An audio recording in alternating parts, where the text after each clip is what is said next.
Hi, my name is Alejandra Villarreal and I am the bass player of the band The Warning. Our new single, More, just came out, so go check it out. And I am going to be talking about my bass today. This is my bass. This is a custom USA bass. It's an NS5 XL. I am a Spectre artist. I designed this bass with them. Everything from the wood and the material, the color, everything, every step. We did it together to the inlays, which is this is our logo. So everything we did together, and I really love it.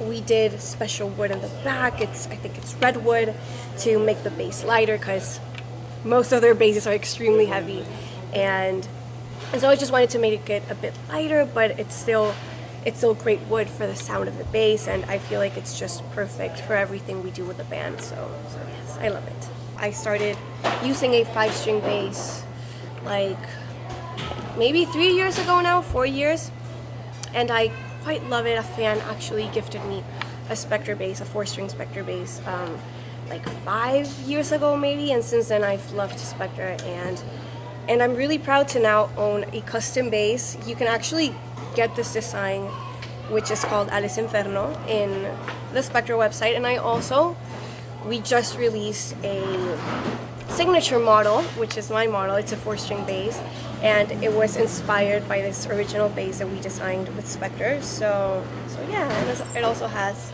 my signature in the back, which is awesome. I love it. And the last thing that we just added to this bass are lights.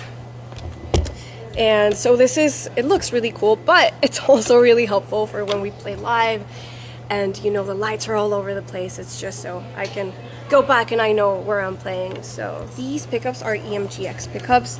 I have, 2 normal knobs and a stack, I think, knob, that's how they're called. And this is regular volume. This is the blend for the pickups. This side is mostly this pickup. I use it in the middle. And these are the bass EQ. These are the high ends. I use it almost all the way up, not all the way up though. I use it in standard tuning, so it's B, E, A, D, G. Standard tuning all the way. The strings, I use the Dario strings. I use the NYXL 45 to 130, and I love them. They sound pretty good. They last a really long time, and they're not too bright, they're not too flat, I guess. But yeah, I love these strings. I don't have to change them out as often. This is my pedal board. I don't use that many pedals, but this is a preamp. I love this preamp so much. I actually used it. It was one of the first pedals I ever got. And then I stopped using it, and then I was like, I miss this pedal, and it's such a good preamp. Really, this is how I control most of the sound that goes out when we play live. I really like the bass to really cut through. Since we're a trio, we feel like the bass is really important, so we really want to have a bottom end, but this also really helps us define well what I'm playing, because sometimes you really can't hear what the bass is playing, you can only feel it. I mostly only use the Engage. I don't use the AGS, but this is the gain volume. It's not the volume of the gain. And I really just use it up half, treble, half. Everything is mostly in the half position. Bass, not too much, not too little. Mid frequencies, mid levels, they're all just halfway there. With a mix of this and my bass, it's really easy to be able to hear what I'm playing correctly without losing that bottom end. So I feel like that's really important to me, and this really helps me do that. As well as this other pedal, which is the dark glass microtubes. I love this bass overdrive. It's so good.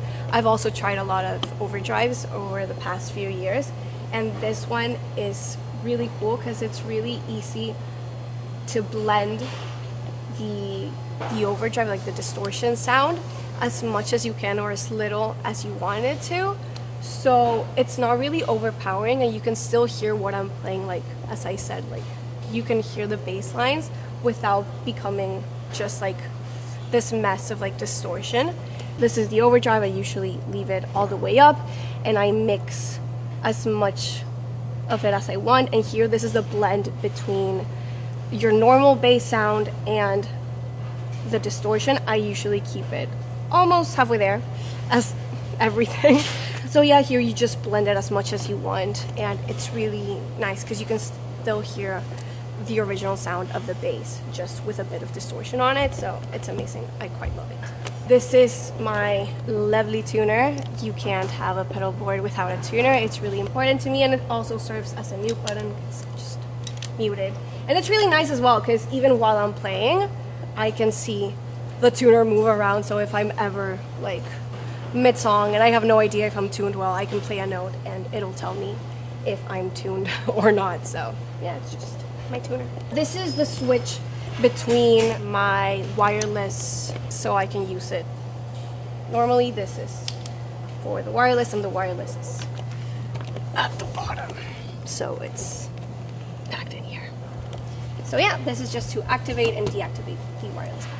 So yeah, this is what I use for live shows. I don't have this actually at home, but this is what we use for live shows. This is an Ampic cab. This is an 8x10, and it's just that classic Ampic sound, which I love. And this is a Mesa amp.